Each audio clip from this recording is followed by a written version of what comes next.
Okay, I want to make sure. Are you recording now? Yes. Sorry. Oh my gosh. It's okay. So, hey everybody. So like I said, my name is Mike. I'm happy to see so many friendly faces out here and so many folks I know and have interacted with. So we're going to work through a series of slides. I'm going to share with you a framework that's called the Cynefin framework, which is used for complexity and sense making. I'll walk through that all as we go through the process. So in my mind, we're going to spend probably about 20, 35 minutes plus or minus on the content piece. And then there'll be a lot of time for question and answer and applications at the end of the webinar and the process. So while I'm going through the content, I'm talking about it. If you have any questions that come up, I strongly encourage you to use the chat box. So just type like a capital Q in the type a capital Q in the text box or the chat box. That way we know it's a question and I can come back to it. Also, you know, I'm a big fan of webinars, and I think for some people, a good way to learn during the webinar, which is part of the complex facilitation skill set, is to have an active chat. So don't be afraid to chat and talk to each other during the webinar piece itself. So I'm going to get things started. Screen. Boop. All right. So the first process is this, and I'd like for you guys just to sort of think through and to do your best to write your response in the chat box. And most of today is going to be framed towards the COVID-19, but also realize that, again, it's also a way to look at the framework going forward.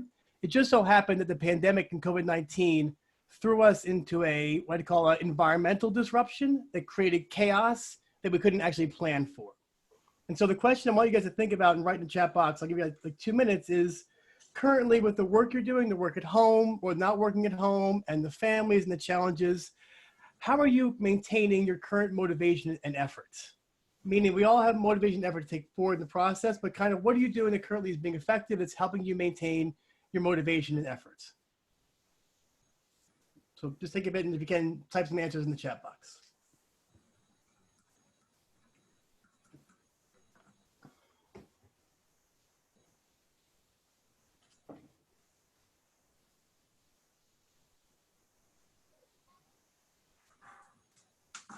Good.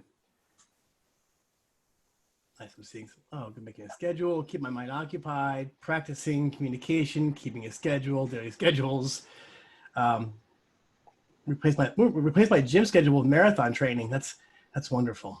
I miss running. Being balanced, future focused. This will pass. It will pass. Walks. Oh, great. All right. So I'm gonna move forward. And again, today is gonna be focused mainly on these areas.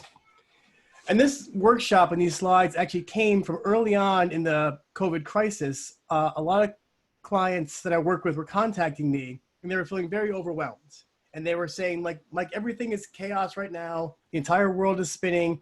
We don't know what's going on. I have no control. And we started to stop and sort of say, there are some things you can control, and there's parts that we can start framing inside the workplace, whether it's workplace or your life, to give you and your team better understanding of where you currently are and make sense of the environment.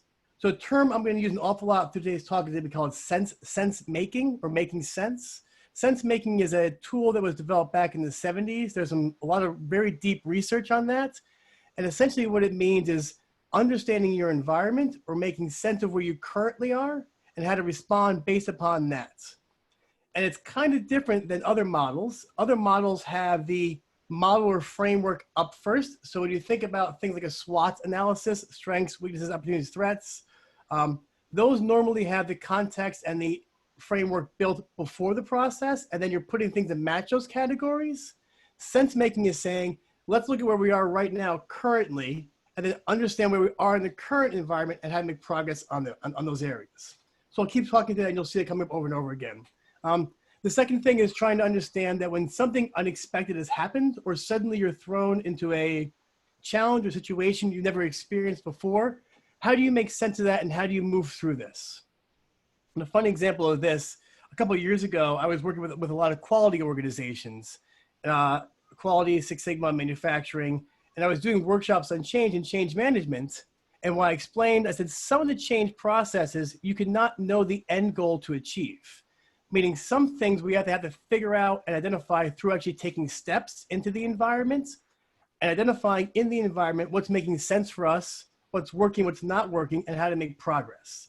So you need to be mindful that in this context today, in the framework, I'm going to spend a lot of time trying to break some of the old ideas of change. And not that they're wrong, they're very valuable in certain contexts and they make sense. But sometimes when you're doing innovation change or change from chaos into new sustainability, you may have never gone through that before. So therefore you don't know what the end actually looks like and you can't get there. And the third part is, as you gain experience, how do you support your teams to make progress? So one thing is, if you're a manager or a team lead, you need to be consistently thoughtful about how do you create some stability or something for folks to hang on to. If they're feeling like there's nothing to kind of hold on to and they're feeling scared or concerned, that's also a big challenge. So I'm going to start with this quote from a friend of mine, Sonia Blignot, out of South Africa. And so Sonia and I do a lot of work in the Cynefin Center and on framework building and other areas, and she's very well known in the work. And her quote is, it's hard to survive in the jungle if you were trained in the zoo. And this is a quote of complexity. And we think about what this essentially means is that in the zoo or in the jungle, you have to survive in your environmental contexts, meaning things are not understandable. There's challenges on how the work happens. In the zoo, it's more contrived, it's controlled. There's food given to you, you have clients, you have structure, you have your systems put in place. You have what we say sort of complicated or ordered systems there. Suddenly, if you're taken from the zoo and dropped into the jungle, which can be a disruption that happened right now to our work lives. So think about how many companies had a set structure in place, had people coming into the office, had all their things, had customer tracks put in their place, and suddenly this large chaos struck them. And then they would drop and kind of suddenly react or respond back to this process. It can be hard to work through that. And so one thing we keep thinking about, we tell organizations and managers and leaders is you need to be thoughtful about building the skills in ambiguity and complexity and understanding how do you shift your framework or your leadership in those contexts. And so I'm going to stop this screen now, and I'm going to go to a different screen, which is this guy. All right. So it's going to move kind of fast, but we'll get there. So what this is here in front of you is what's called the Cynefin framework. Cynefin is C-Y-N-E-F-I-N. It comes from a Welsh researcher named Dave Snowden, S-N-O-W-D-E-N, Dave Snowden. He spent a lot of time working in the knowledge management field, was strongly influenced by natural science and the work of Boyset, which anybody who's involved in knowledge management knows some Boyset work in knowledge management. I'm geeking out here, we'll move forward. So one thing that we look at is, and Dave and I have worked together in some projects, there's a long story behind that. The reason why I like this is we think about how do we develop change and change management using natural sciences. So how do we use nature, or think about that rainforest or the zoo versus the jungle as an example. How do we begin to look at how nature creates emergence or innovation or rigidity or resilience or anti-fragility and put that into existing models? And the term we use, which is an academic term, but is the reason why we use it with humans, people working inside workplaces, the term's called anthro-complexity.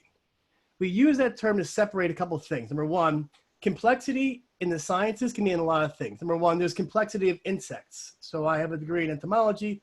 Insects are complex. When you look at ant colonies or bee colonies, they're complex in how they interact, yet they aren't humans.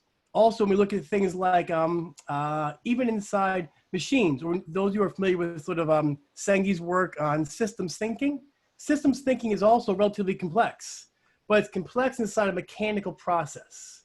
Humans interact in slightly different ways. And so one thing we're trying to do is kind of identify how do humans in human interactive systems begin to change and see what works. Much this also goes back to the earlier work of a guy named Kurt Lewin on his early work in change and change modeling. And there's a whole history behind this. So I'm going to walk through the frames, kind of talk about them, and I'm going to type in real time here.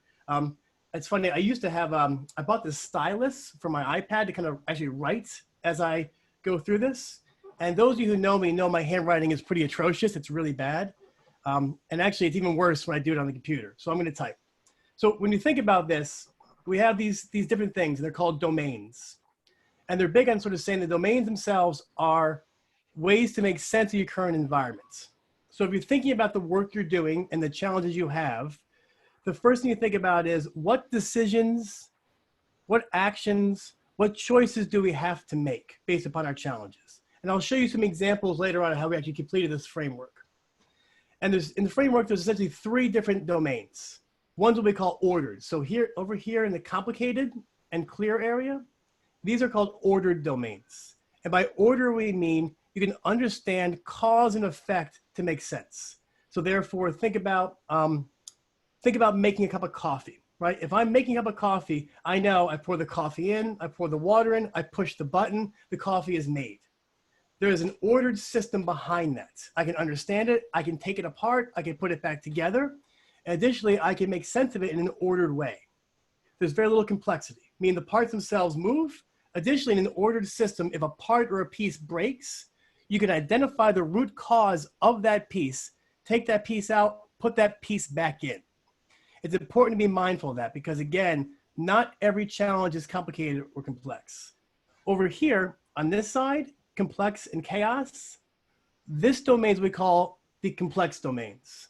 In here, cause and effect are not directly correlated, or you cannot determine cause from effect. So in the complex stuff, I'll use more examples, but think about leadership, culture change. When you're introducing a large a change initiative inside the organization, and you can't clearly define what's going to happen or how it's going to sort of play out, so you have to kind of use a different way to go about it. And in the center, we have what's called confused. And so Cynefin in Welsh means a sense of place or find a sense of place. And confused is when you're just not too sure what domain you're currently in and how to react and how to move. So I'm going to walk through these and you'll see me look down at my notes a little bit. So we're going to start with the clear, and I'm going to share kind of how we sense the framework and how we make sense of it. So the first part about the obvious domain, the clear domain, which is here, is this. So in the obvious domain, or I'm sorry, in the clear domain, these are things that are relatively clear to understand. They make sense, they're there. Inside these things, we have what are called best practices. Just so you guys know, I'm gonna send out the notes and the slides and a lot following this.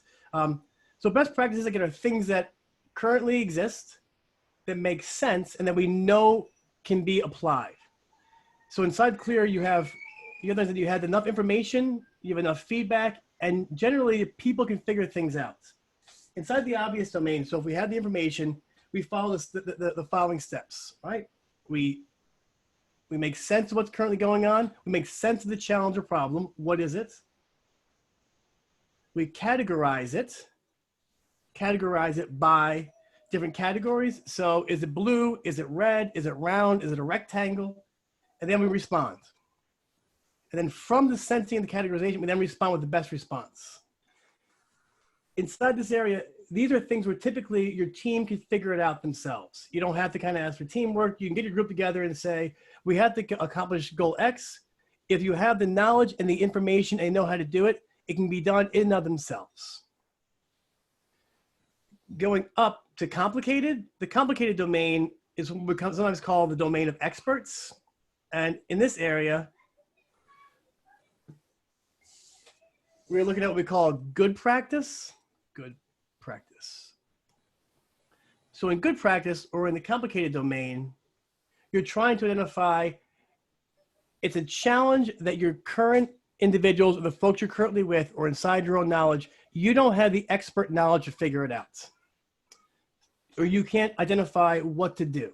At that point, you got to find sort of what we call the experts to get things in. At this point, the process we use is we sense, so we make sense of what the current environment is. We understand the needs. And then the experts, or you, analyze. The analysis can be things like, those of you who are in the learning field, think about your ADDIE, or your success methodologies, or your Kirkpatrick's sort of areas of learning and skill set. You have expertise in training, development, or talent management to sense the current talent need, analyze the individuals in training and development, and then you respond to the analysis. So I'll use a training development example. So let's say, for example, you're having an online training and folks have to show like a 92% competency rating of the online training skill sets. At that point, when you're developing the design of the training, you sense what the needs are, you analyze the responses, and then you respond based upon the responses how to get things done. Also inside the complicated domain, I say these are the domains of engineers, lawyers. When you think about your Six Sigma or your Lean or your Agile work, Agile kind of tends to cross both frames. This is also a complicated domain, meaning we can make sense of it, we can analyze the root cause, we can find the root cause, and then we can respond to the process. Okay, so far? So then we're gonna flip to this side. The complex domain, which again is maybe one of my sort of personal favorites because I like to make things complex. Here we have what are called emergent, maybe it was like emergent practice. So remember, inside here, the cause and effect can't be determined. So again, think about, well, let's think about a good example. So suddenly you were running an organization and now 100% of your staff are now working from home. And you're trying to figure out as a team lead, how do I keep my team together, deal with mental health needs of my individuals, and ensure productivity goals are met while people have kids at home and families at home. That's an emergent practice because you haven't gone through it. There's no experts that can tell you what to do. And you have to figure it out kind of as you go along. So you have to create a series of small probes and kind of accept the emergence as it happens. That's a big piece also, is taking a second and saying, as this happens, I have to kind of almost be at ease with knowing that there's going to be challenges and I have to openly accept and identify the environment as I'm moving. So inside the complex domain, we do what's called a probe. We sense, we respond. What that means, again, is inside this emergent zone, think about the working at home, you create multiple small experiments. You try small things. We actually recommend the companies, they implement multiple experiments. From the experiments, they sense what's happening. We use the language to kind of say, if we can identify, so use an example. So in the complex domain, we're doing a lot of employee experience data. So how are employees experiencing the return back to work? So I have a client out of Seattle I'm working with, and they're back to about 30 to 45% of employees are back in the office. And we're capturing in real time as they come back to the office, what the experience is they're having when they return back to the office. So we have a survey prompt and we have things we're asking them. The opening prompt in the survey to capture data so we can probe and we can sense what's happening is, say you're talking to a close friend or family member about your return back to work. What's an experience you would share with them that lets them know what it's like to come back to the office? From those experiences, we're asking them to kind of categorize them as positive or negative, and there's ways to kind of separate the data out. But as we change things, as folks come to the office, we're doing small experiments. From that, the work team I'm working with, which is HR, leadership team, your safety team, they're changing their actions based upon the employee's responses from an emergent practice. Another example will be this. So I'll stay in the complex for a second. I was reading an article a while ago, and Mark Zuckerberg from Facebook was talking about Facebook.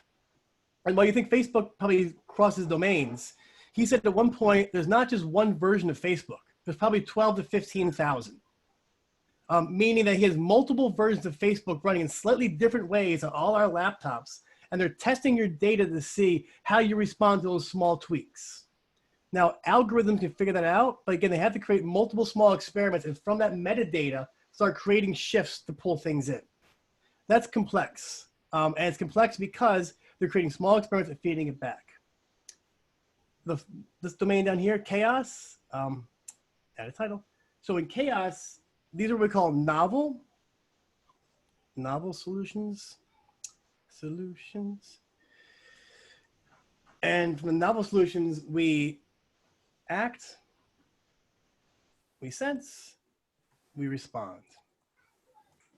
And what this means again is, so think about, for example, suddenly, there's an active shooter, or if you are somebody who's involved in a safety incident, immediately you act to kind of stop the bleeding, to triage your process. You sense the environment around you, and then you respond according to the process. And so as we're thinking about these examples and these areas, one thing that I keep, oh, and then in the middle, the confused domain. Confused is when you're sort of saying to yourself, here's the ultimate data set. I'm just not too sure how to respond yet. So as you're thinking about each of these domains and the Cynefin, one thing to be thoughtful of is realizing that everything may not be totally complex or complicated. So I'm going to show you an example in a little bit of how we actually worked at some work from home stuff and some areas of how to reinstate employees back to the organization and to help folks make better sense of the process. So overall, quick summation. On this side, complicated and clear, you have what we call ordered domains. So you can think about, the analogy we use is think about complicated being, complicated is like making your iPhone. iPhones are complicated, but there's machines, there's parts. You can analyze it, you can take it apart. Complex would be raising your kids. And the one thing you have to be thoughtful of, I'm going to draw quickly here, this, is that in these domains, how you respond is also very important. So for example, if you're going into a complex challenge, so I think about me as a facilitator or me and my work with companies, I spend a lot of time with the first bit of time doing multiple probes of how folks respond back to my work. Do we do discussions? Do we do team building stuff? Do we do experiential things? As I begin to understand more of the emergent things and I can create a pattern to the emergence, I can then move the emergence into complicated and create good practices. So think about like innovation or R&D. For example, when you think about pharmaceutical companies and their R&D departments, they're doing tons of complex work. As they begin to capture the complex work, they can then move it into the complicated domain because now they can create cause and effect of how it may operate. So think about change management, right? So you're going to put a new process. I was working with a company, a large company, and they were introducing bots, so little AI robots into their email systems to help the accountants be able to respond faster to accountant needs because they were spending almost 6 to 7 hours of their time answering emails. So the bots were auto-categorizing emails for the accountants to make sense of things. And we had some challenges, number one, with the people, because we had the humans, they felt there was an issue with that, and then we had technology. So as we started testing these things with multiple safe to fail probes inside the technology and with the people, we eventually were able to understand it and then move it into the complicated domain and create policies and procedures for the work.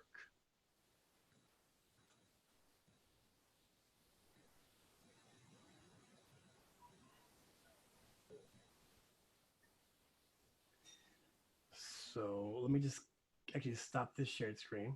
All right. So I'm going to just quickly pause here. I know I'm going to throw a lot at you guys in a bit of time and just sort of ask this. Are there any questions that are kind of outstanding right now you guys want me to kind of go through? Let me go in the chat box and look. You guys seeing any questions that we kind of come back to? Yeah. Lindsay had a great question. She just asked, is the goal to move out of chaos and into complexity, or out of complexity and into complicated? Is the goal.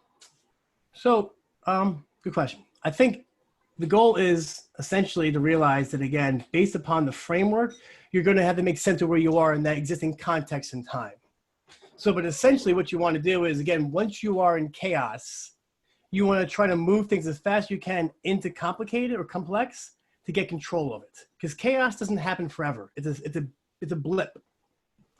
And sometimes with organizations and with executives, I'll tell them, you may want to create man-made or sort of throw the team into a bit of chaos to throw them off kilter to restabilize the system of the organization. So think about, for example, when you suddenly move team member X from department Y to department Q, or you shift policies. Those things can throw folks into chaos for a bit, but sometimes using that as a tool can be helpful. So it's not a matter of wanting to move from one domain to the other. It's a matter of kind of stopping and saying, in this current environment and my current challenge, which domain is best for me to operate inside of and not to operate outside of. So I'll use a quick example of clear versus complicated. So a couple of years ago, I was working with a manufacturing firm, and there was a bunch of very smart gentlemen on the floor who wanted to develop some new work in some new areas to kind of scale up their machines. The company brought me in for some innovation work, a lot of like creative problem solving, a lot of innovation stuff. And we made a whole framework for the day. We were going to bring the frontline folks together into a room, do some brainstorming, create some ways to kind of get the contract. We had a whole framework laid out. We knew that the people on the front line, they knew what to do. They knew the machines, they knew the technology, all those sort of things. We made a great framework. It was going to work really well. Suddenly we're walking into the room and the tooling engineer and the operations manager pull me aside and they go, Mike, listen. I go, yes? They go, we met earlier. We're pretty sure we know what we want these guys to do. And we're going to just tell them what to do. And I said, hang on. We have them in the room for 4 hours to do problem solving, to identify what they want the machines to do. They wanted me to put, and they go, well, we're hoping their answers align with our answers. And if they don't, this is what the machine told me, we're going to tell them what to do. And so what that did is these individuals were treating a clear problem as if it was complicated. And that created a lot of issues. Because once we got in the room and the men, they're mainly men, machinists, started talking through how to solve the problem and they started putting the answers up there, it didn't align with the tooling engineer and the operations manager's thought of how things should operate. So by them behaving as if the problem was complicated and not allowing the folks to solve it in a clear way, it created a lot of resistance. Oddly enough, one of the men that was trying to solve the problem said, if we do what you want us to do, the machine will blow up. They said, you don't know what you're talking about. The specs say the machine can reach a certain process, and they chose the tooling engineer and ops manager said, you're going to do it our way. So they went out there on the floor. They started the machine up. Sure enough, within a half hour, the machine exploded. Fire was a mess. At that point, I pulled them aside and I said, can we now try their answer? But at that point, it was so hard because they were so resistant to doing the innovation process, it ruined it. So you have to be thoughtful about how you approach it. Also, one quick example too is I was talking to, I think, Kim and those guys the other day. There may be, here's a personal example. So recently, my mother passed away a couple of years ago. We were having a challenge with her estate. New York State was kind of coming after us for some money and some back taxes. And I have no idea how to handle that thing. It's not my domain of expertise. So the first thing I did was, instead of sort of freaking out and trying, instead of being chaos or trying to figure it out, I called a lawyer who was a good in real estate. So that lawyer had the expertise and the good practice and was able to quickly kind of help me understand how to solve the problem and make it better. Are there more questions up there? I don't see any additional questions as of yet, but feel free, guys, go ahead, enter them in the chat as they come up, for sure. So I'm going to kind of pull down now on this screen. I'm going to show you two actual examples of how we use this. So I'll make it larger when we get to it too. So if you look, this here is using the Cynefin frame to look at, so what this was a work from home process. And we used a model, I can email to the group too. We used a model called 9 windows, which is a way to look at the sort of larger environment, the current environment, and the subsystems. And they separate into sort of yesterday, today, and tomorrow. It's a quick overview. But they went through the process of identifying what currently is happening inside their work from home that they want to kind of keep and they want to expand upon, and what do they want to kind of change or do less of.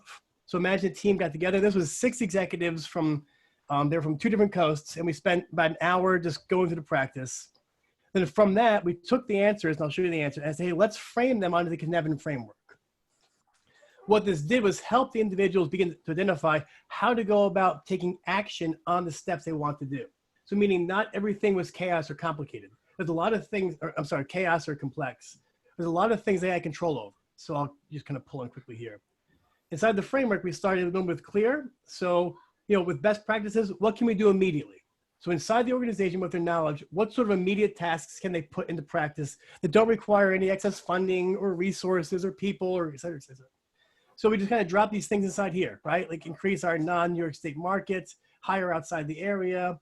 Most people feel sorry. These are things they felt were well, and the important thing is they categorize these. I didn't give them any inputs. Because in the complex facilitation field, you want to be careful to let the individuals have their own stake in the process. And we saw, and this is a thing of change, is that the more people are involved and the longer you can keep them from making a decision early on, the better decisions and actions you'll have. The fancy term we use for that is premature convergence. So those of you who have backgrounds in creative problem solving, there's converge and diverge. So you want to take the team and slow them down as much as possible, have them start kind of going through the answers and figuring out in teams or in groups or in their own thinking process what the solutions might be to avoid them picking an answer too early on. Because if they choose an answer or they converge upon the solution too early on, then the entire workshop is spent fighting the validity of how to do those things.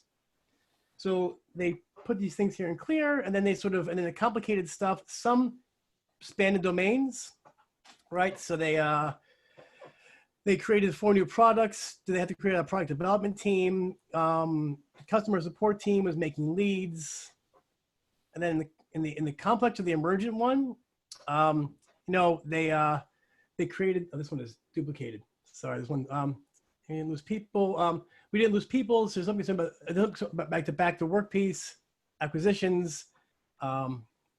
This one they put on the kind of domain separation, and then the complex one, prior to COVID, we had a talent shortage. Will that continue? It was helpful to them to think through that process. Let me show you one more, which is from a nonprofit. This one's a little busier, sorry, but it's the same thing. So here, same thing. We had the team. With this process, I had 6 of the individuals complete a small task called distinctive, working well, small improvements. And again, I'll email this if you want to see it, it's fine. Where basically they went through, they made columns, 3 columns, distinctive, working well, small improvements. And they wrote down, based upon the current environment and the current work, what are some things that are distinctive or special about what they're doing? What's working relatively well right now? And what are some small improvements they want to make or things to do better? And then as we get the small improvements, we then met as a team for about an hour, and we kind of categorized the small improvements into similar clusters. So we clustered them. And then we moved the clusters into here. And now what we're doing right now to kind of help them look at resources, we categorize these things. So what can we do immediately? Virtual meetings, IT, increased hiring, the board stuff, surplus PPE. All these things, though, we can kind of give to somebody and say, do this immediately, get the work done. There's no need for expertise or support or resources. It can be done quickly, easily. We have the talents. So again, meaning they were in a state of panic. They're like, oh, the world is falling. Once we did this, they had a stronger understanding of how to go about approaching things to get the work to make sense.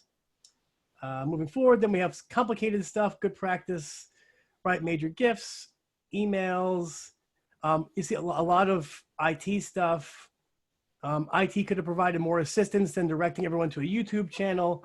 So with that, we're going to look at developing new training and development. We're going to say, how can we get IT folks in to help with those pieces? Staff shortages have been a big concern. We're looking now at, do we need to look at bringing in HR folks or talent development folks to increase the hiring processes, mainly because they don't have the time or the expertise to figure these pieces out. So they're going to find the experts. Going over here into some of the complex stuff, right? You can see staff morale is a big one. And again, staff morale is something that's usually going to be complex because people, I like to say that people are not machines and people aren't insects. People have different feelings every day, and the feeling they have may change from the morning to the afternoon to the nighttime, and we got to be respectful of that. Ongoing changes, lack of assurance. Some departments remain entrenched in old style communication. We're working now with them on employee experience stuff. And the novel thing, which actually helped them kind of calm down a bit, was they're preparing for the second wave of COVID-19. So what that does is helps the team to kind of say, if and or when this happens, how can we respond differently to the emergency? What can we do? How can we respond? And the big idea, again, is by making sense of where you are and getting these pieces together, you can then start saying, based upon the Cynefin framework, how do we do this? What do we do? Do we need to find experts? Can we just get the team together? Do we have to do emergent practices? The emergent stuff, and I'll say too, is 2 things about this. With a complicated domain, oftentimes it's good to have multiple experts because you want to be careful of expert bias. So if you have the money and you have the access, I'd recommend getting multiple experts together. But there's 2 things. Number 1, don't let them be on a panel together. Because once experts are on a panel together, they influence each other. And that's going to bias the feedback you're getting to make a decision. Keep the experts separate of their domain and have them report to the team or report to you or report to the group what their expert opinion is. Make sure they stay separate. And the reason you're doing that is because you want to capture variable expert feedback and kind of say, from this feedback, what do we want to do with the process? And we see that by people, once you get 3 experts in a panel together, they influence each other's feedback and they also influence the process, which also in the complicated domain is the same reason why we have a hard time when you're doing focus groups for facilitation or you're trying to capture focus group feedback. The data shows that by about the 3rd focus group, the facilitator is biasing the feedback. And I know I'm super guilty of it. So I'm going into a company to do a planning process or customer feedback. If I'm doing face-to-face groups, by the 2nd or 3rd group, I'm already seeing data and responses that I think are valid. And by default, I almost ask leading questions. Now, I know I shouldn't. I know all those sort of things, but I'm almost biasing the feedback of the focus groups to kind of confirm my ideas or my conclusions.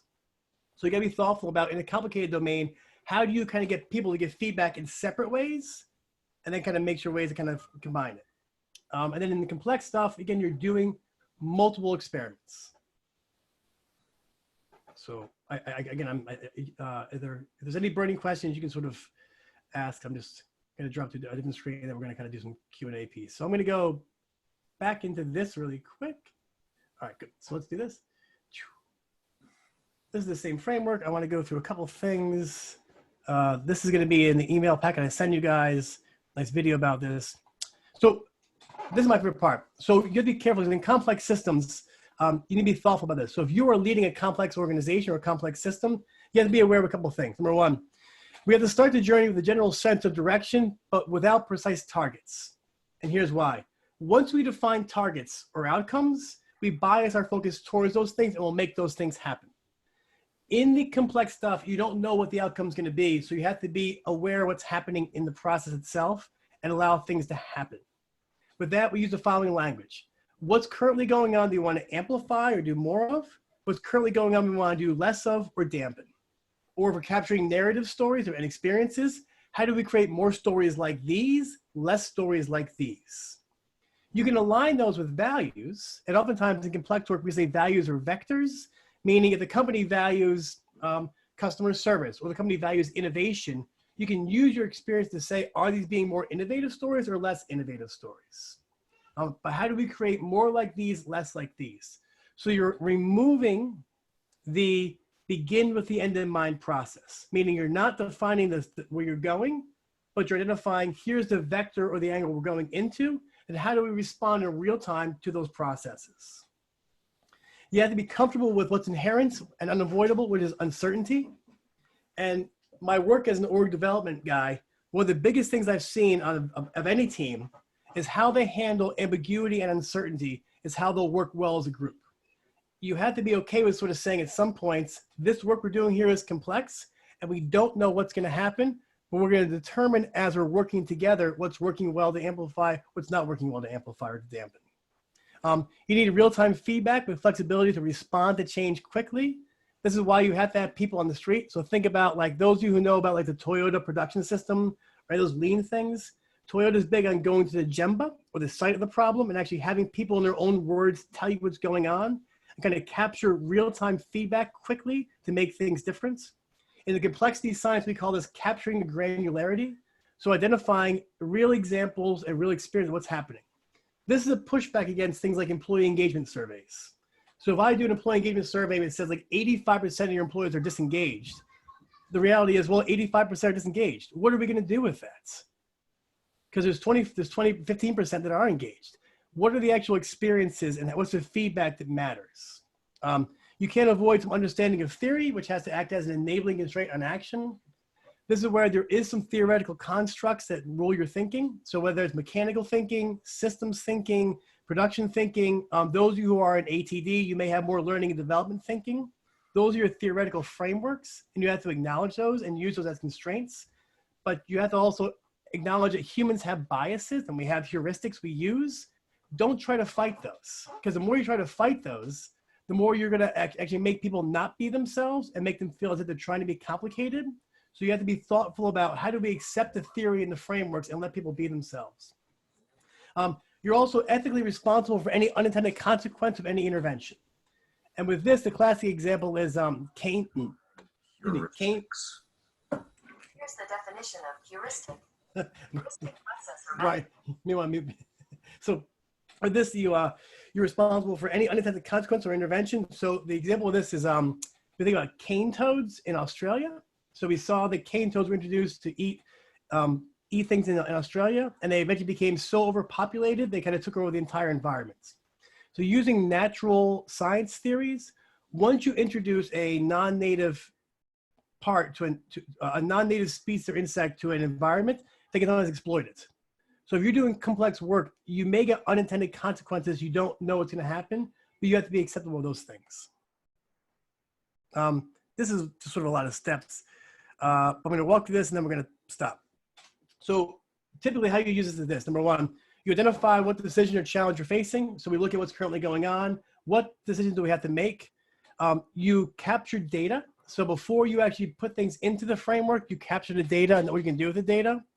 You then ask people to gather feedback. You ask other people to gather feedback and processes.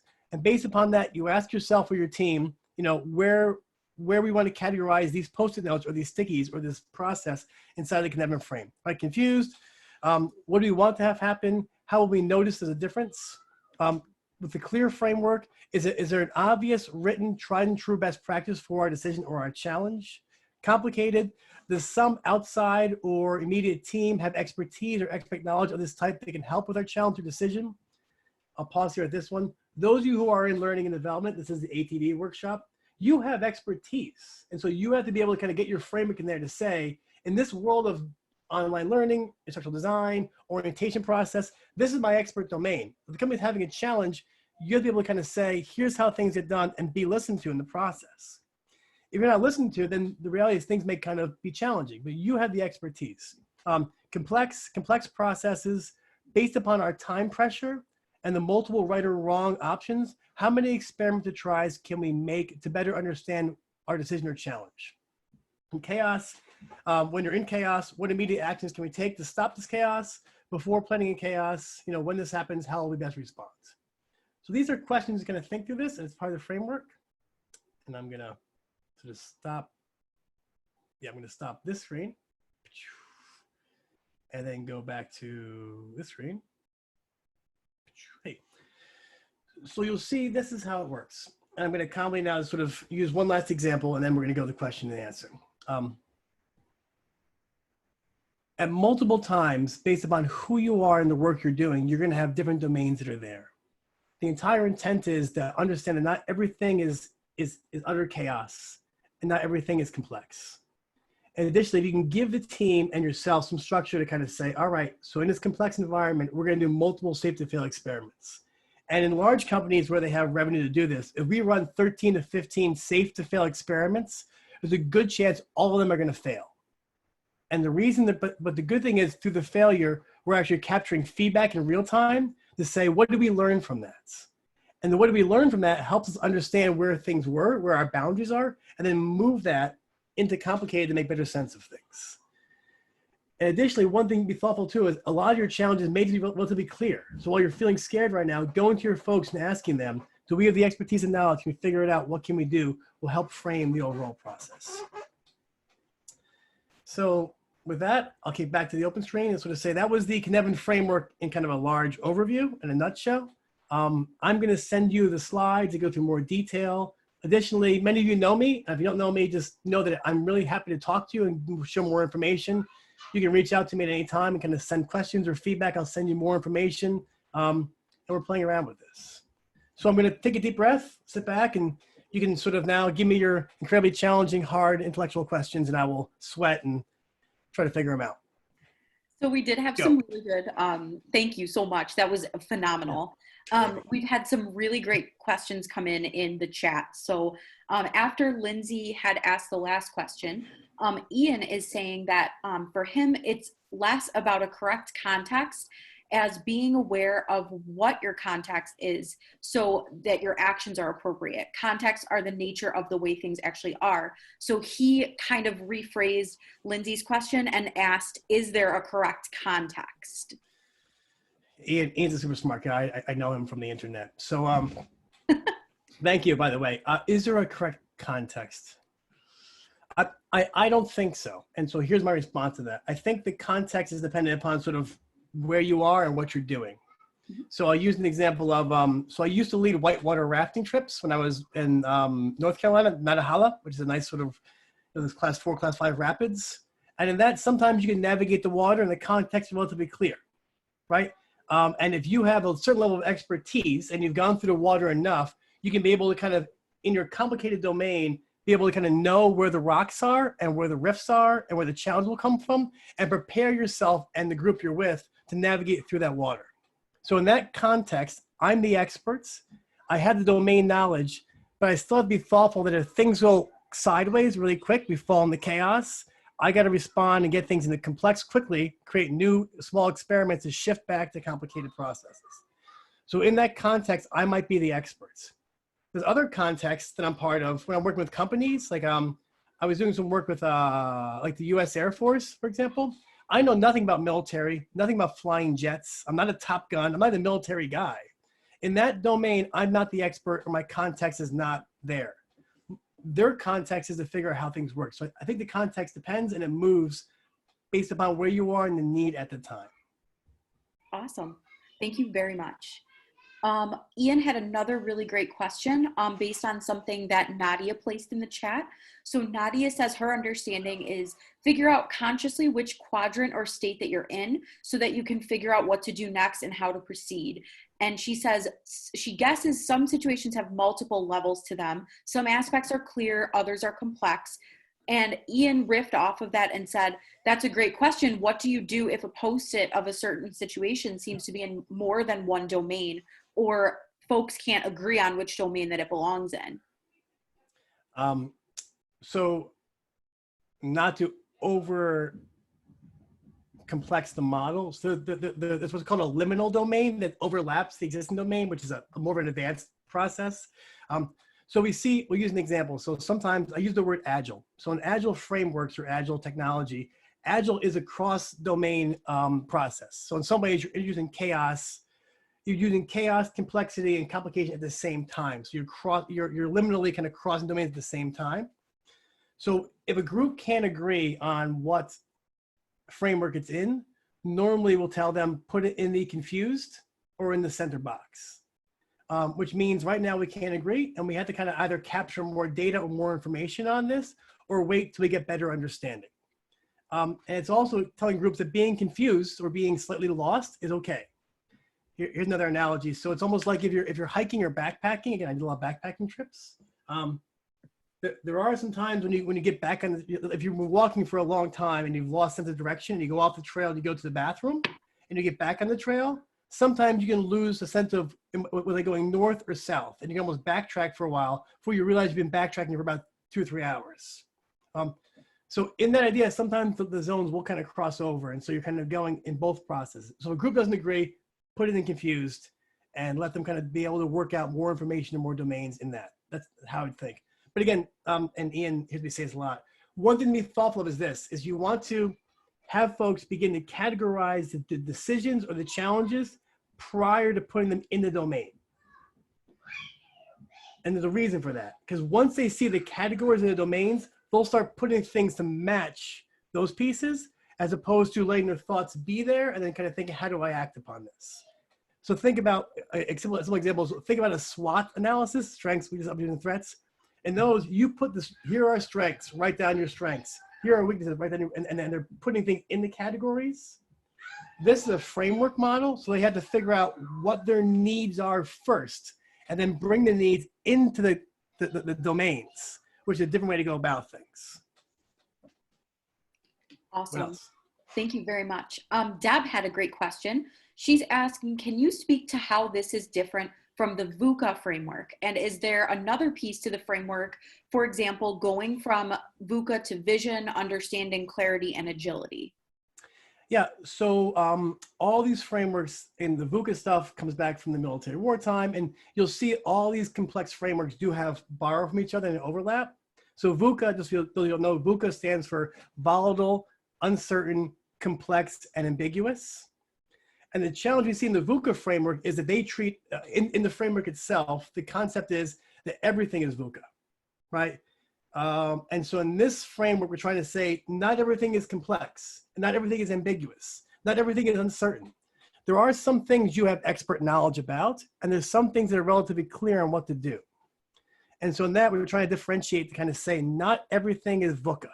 The world is not, and even right now, I mean, when I'm working with companies, there's a lot of really simple things they can do, they have control over, they can put into place.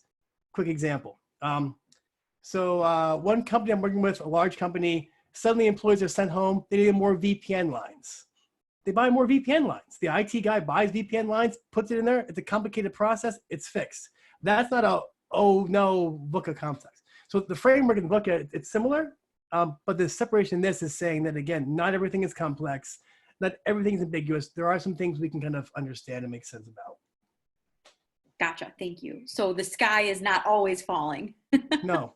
Well, and I do think, me personally, I do think some folks want you to believe that, and they want to kind of keep you in a state of unbalance or in chaos in order to kind of move certain things, and that can be it can be a technique, but the sky's not always falling. There are some things you can do right now to make sense of things. Absolutely. Deborah said thank you, so thanks for answering her question. And then this wasn't really a question, but Jonathan Holbert says, awesome point about complexity. We took this approach when moving our services online at Buff State. So that was very cool. And, thank you, John. And Ian says, that's a great point. Not everything needs agile. One of Cynefin's superpowers is to help work out the best approach and methods for the context. Yeah, I mean, if you think about it, I mean, we a lot we say like, I'm going to confuse the term, but we say that in some ways, the framework itself is a way for folks to kind of figure out what to do. And then from frameworks, we develop what are called scaffolds. I'm not being worried about this, but scaffolds are determining what current support structure is needed to best support the need in place. So think about scaffolds like on the outside of a building, right? So some scaffolds we use to hold the building up. And once the building is built, the scaffolds come down. Some scaffolds are more internal. So think about like when you put screws or bolts into your arms, those scaffolds are there, and those scaffolds stay there permanently in the frameworks. They're always there. Some scaffolds are sort of used and they go away. So think about stitches, internal stitches in like your mouth. They eventually kind of dilute or go away. So they're put there for a structure, and then they kind of melt away on their own in their own process when you're ready for them. And the last one that we see for scaffolds are there's things like nanotechnology and sort of nano computer parts. They can be put like into hearts or pacemakers that eventually kind of stay there forever and keep giving feedback based on the process. So inside the framework, we're trying to say, in this current situation and in this context, what kind of support or scaffold does the team or the individual need? And how can I best offer that? And then either kind of take it apart and leave them, or kind of stay with them or shift the process. It's really, the one thing that I like about this model, and if you've worked with me for a while, you've heard me say it, is that I think in some ways, like the Covey models and the Collins model, Covey, the Begin with End in Mind and 7 Habits, the Collins models, all those things are really good. And I like even the Drucker stuff, they're all strong models. But the challenge was, even if we look at like cybernetics and the work of Beer and sort of cybernetics, and he created the Bible systems model and those sort of things, they're all good models and they all had great knowledge. What we're seeing though now is that using complexity and complexity science helps us create a way to overlap these pieces. It's a new way to kind of look at things. Absolutely. Thank you very much. We have a lot of like great feedback saying thank you, great presentation, great points, great framework for this age. So thank you very much for sharing everything with us. Were there any other last minute questions that anyone had? Feel free to take yourselves off of mute or put any last questions in the chat. Hi, Mike. I'm going to be the annoying person with one last question. No, you're not annoying at all, Lindsay. One of the things that I kept thinking of as you were going through the framework was there must be people, supervisors, managers, leaders that maybe operate more comfortably in some of the different domains. So I'm just wondering if you had any experience with, you know, sometimes you run across a leader who's great in the complicated and domain, but as soon as you get to complex or chaos, they just start to unravel. So how do you work with that? Is it just routine or, yeah, you know? You tell them to stop it. Yeah. you're right. And I'll give a quick answer about this. I think we do have our certain zones where we have more comfort. Like openly, I feel very comfortable in the complex domain. Like to me, it's a place I play, I belong, I enjoy. I like creating. I also enjoy creating the controlled chaos to kind of see what spins out from that piece, so I can watch how folks respond back to that. But think about like an engineering manager or an IT manager, not to kind of stereotype, but that complicated domain of where, hey, I am the expert, I know what to do, therefore I'm the expert across all domains, can be hard. Mm-hmm. And so I think on a personal note, one thing to do is to start reflecting back to that person.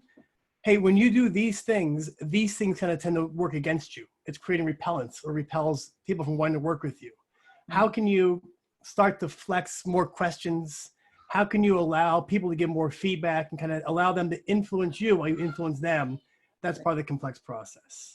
Yeah, because I find that I'm working with a lot of people in that complicated domain. They're experts in their field. It's like healthcare or it's manufacturing. And so a lot have struggled in the initial chaos of COVID because they're used to being an expert.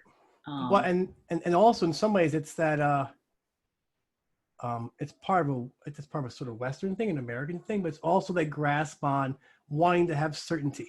It's that grasp on saying like, I had to appear in control. And we work with this in organizations a lot and kind of say the reality is, once you openly accept that there are some things that are complex, but we're going to figure it out together as we walk together through this process, that gives people, right, self-efficacy, and it gives folks that, we know that from the work of Teresa Mabile and other work in sort of innovation and motivation, that the greatest indicator of motivation and the greatest thing that makes folks be innovative is making progress on meaningful work. Mm-hmm. Meaning if you say to me, Mike, we don't know the answer, but you and I are going to work together on this, then now suddenly I'm able to make progress on work that matters to me, and I'm learning as I go through the process. Right. And it's a powerful piece, but it's tough, Lindsay, I agree. Thank you. Well, Mike, thank you so much for all of your time, and thank you for sharing all of your expertise with us this afternoon. We really, really appreciate it. You've gotten so much awesome feedback in the chat, so just know, feel the love coming to you virtually from all of us at ATD Buffalo Niagara. So thank you so much. We will be sending out the recording.